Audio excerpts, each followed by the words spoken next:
Hello and welcome to Night City for more testing. So yesterday I made a video benchmark of Cyberpunk 2077 patch 1.2, but I forgot to enable RTX, which Nick pointed out in the comment section. And he asked me why I didn't enable RTX and didn't test it. Well, mainly because it's sub 60 and it's very frustrating if you're a gamer looking to see if your PC can actually run it and learning that it cannot not even hit the 60 frame mark. So usually just disable rule that out because without ray tracing, you can actually run this game at 60 plus easy maxed out. But it's not a case once you enable RTX, and that's going to be shown right here. So we have the graphics on the Ultra preset. There is a cycle option for some, but that's for high-end parts, which is not the case here. We have DLSS on quality, ray tracing on Ultra. So this is as far as we can go realistically with the 2070. We could push a little bit more, but that would mean sub 30 FPS, which is basically unplayable. So yeah, as you can see, 1080p, all that. So let's get into the game and see what happens. Yeah. So as you can tell, not even close to 60 FPS, which is the bare minimum for a first-person shooter. I mean, if you're playing with a controller, fine. I think you can do with less. I mean, I played Red Dead Redemption locked to 30 FPS because I wanted more quality over quantity of frames. But for Cyberpunk, I assume it doesn't work. Being a first-person shooter and stuff, very fast-paced, unlike Red Dead Redemption, it just doesn't work that way.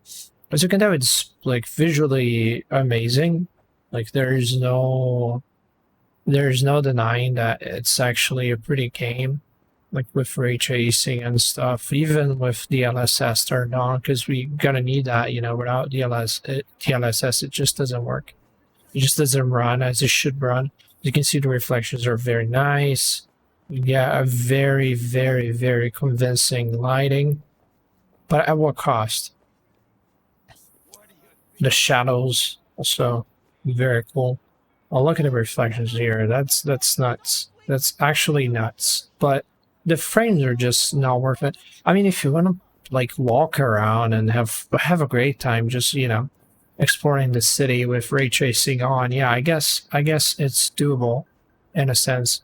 I mean, you can, just for that purpose. Like if you want to walk around, I think 40 FPS, 30 something is fine.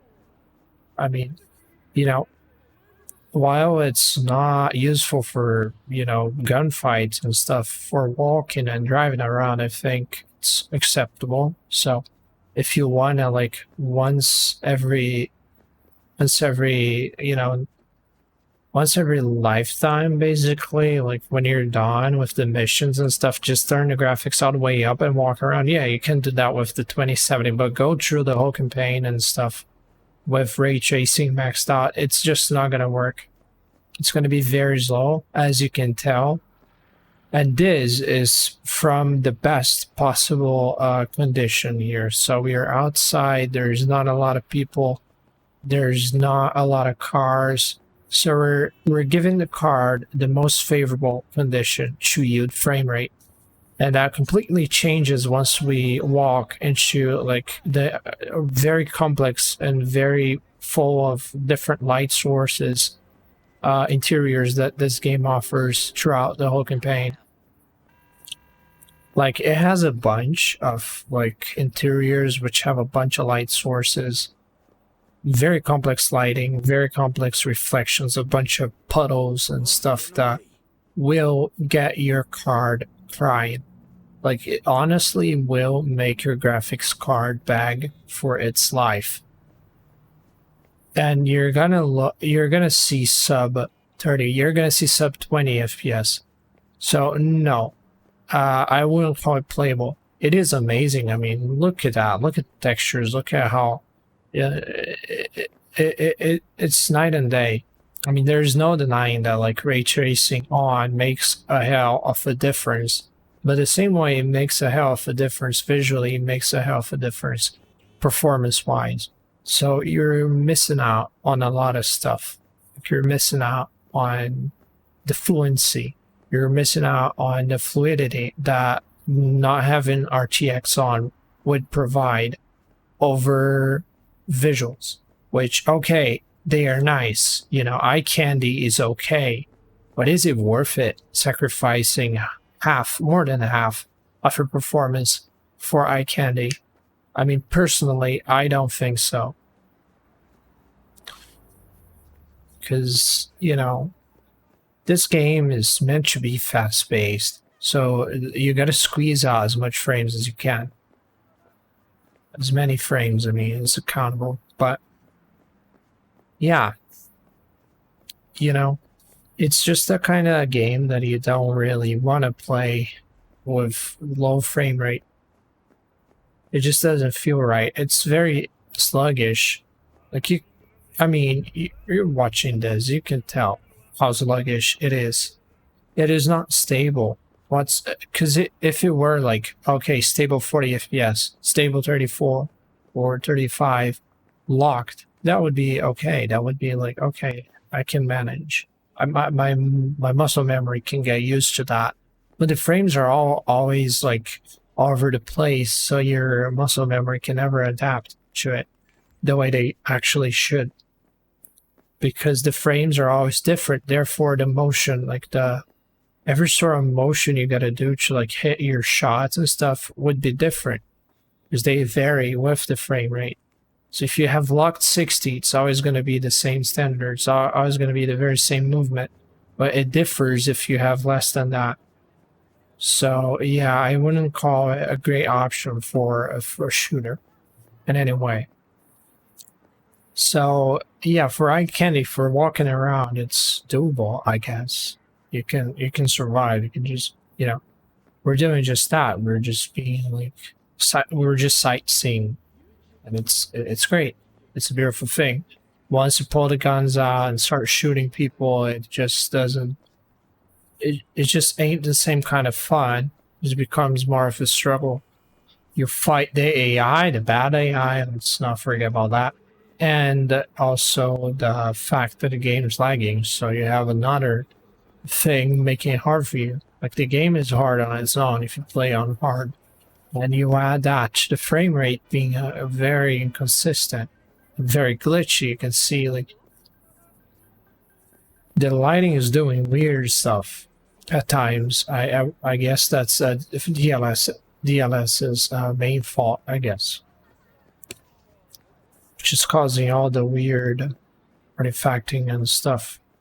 So yeah, I don't know, man.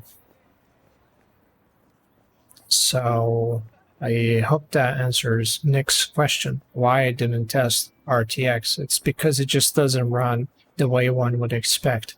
Okay, now let's get a car. Let's make it worse. I want to make it worse.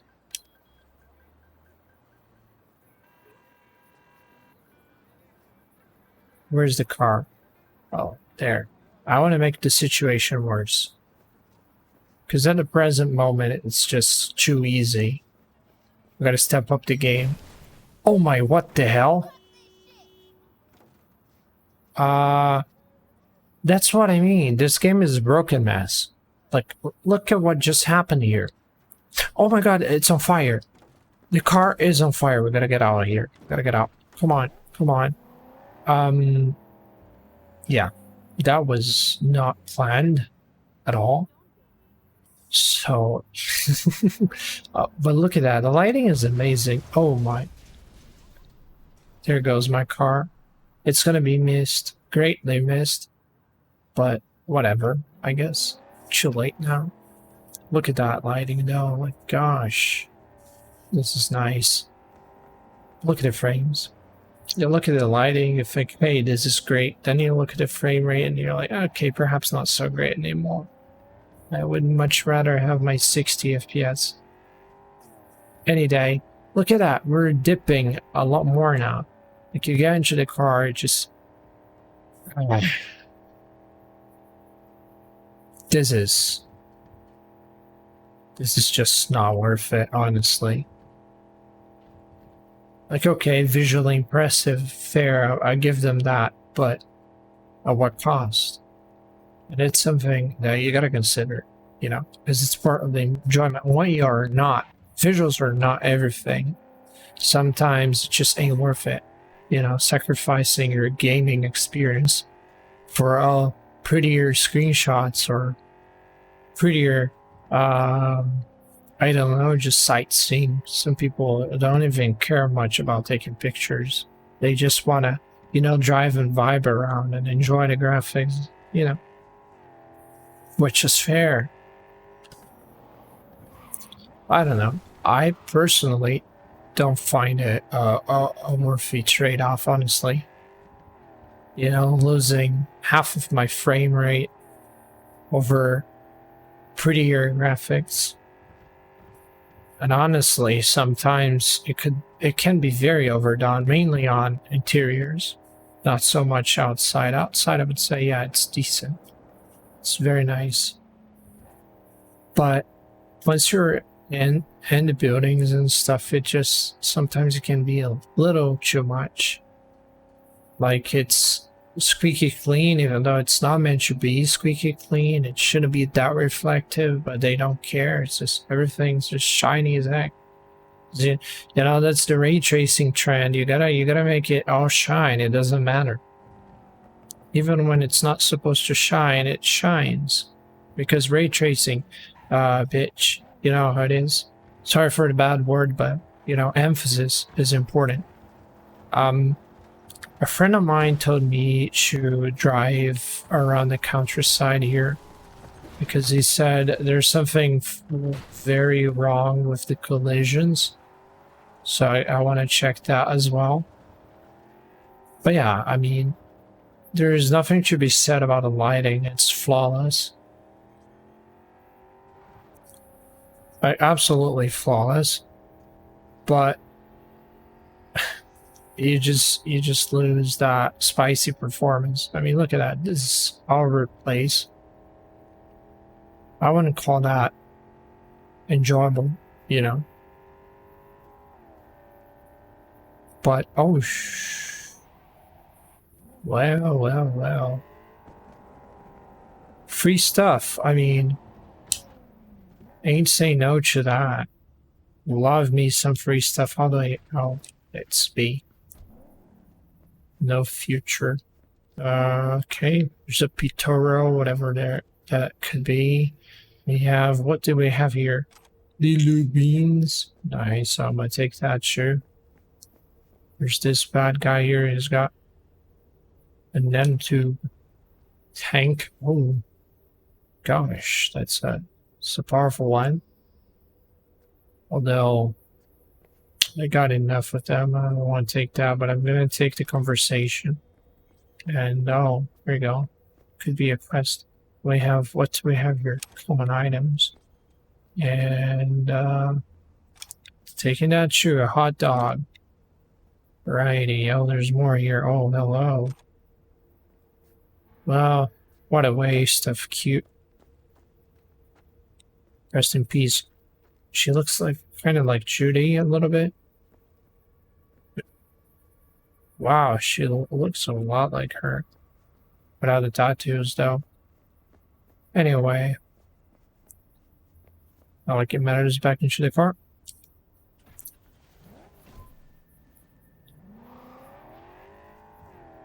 This is ray tracing on Ultra. If you guys want, I could do another video with ray tracing on medium, which would be disabling the options, like the other side options that you got on the settings. Let me show load. Oh no, I mean settings, video, graphics here, all the way down, and then you see there's a bunch of like ray trace reflections, ray trace shadows. Just have the ray tracing itself and everything else turned off. I could record a video like that so we could compare how much actually changes the frame rate. The spoiler alert, at least from the previous patch, it didn't really do much of a difference. Honestly, the sole fact that ray tracing was on would mean your frames just tanking. It's just a little less tanking, but still not 60. And honestly, That's not very nice. I mean, you can get awfully close to 60, but and the city would still drop, and inside it would still drop a lot nonetheless. So I don't know, man. Ray tracing from now is still a bit of a no-go. Like, honestly. Quite a stretch as far as what the card is capable of. So, and remembering this is 1080p. This is not Quad HD. This is not 4K. This is 1080p. We're struggling to get 60 at full HD. That's how bad things are. Oh my god, what did I do? Okay. Where's my card? Oh my god, it happened again. It happened again. Are you kidding me? Are you kidding me that this is happening once again? Oh my god, this game. Oh, the car's gonna blow up again. No. So apparently you cannot call your car anymore on 1.2. It's great. Brilliant. Well, and with that note, I think it's time to go. Goodbye, cars. You're going to be greatly missed. Well, yeah, on that note, I think it's about time we go. I'm going to save this one. Use this new save slot because I don't want to, you know, what if it doesn't come back? But yeah, I think we've seen enough here. Ray tracing ain't worth it at all. I mean, perhaps it's down to personal preference. Maybe you like sub 60. I cannot tolerate for first person shooters. You know, for other stuff, it's it's manageable, like Red Dead Redemption, as I said, which I myself play at 30 FPS. But that's about it. So have a great one. Hope you guys enjoyed this benchmark as much as it wasn't really that interesting in a sense. The frame rates were disappointing, but I hope you guys liked it. Yeah, have a great one. And once again, comment sections right down below. Feedback's much appreciated. I love when you guys have any sort of input. So, bye-bye. Take care. See you guys in the next video.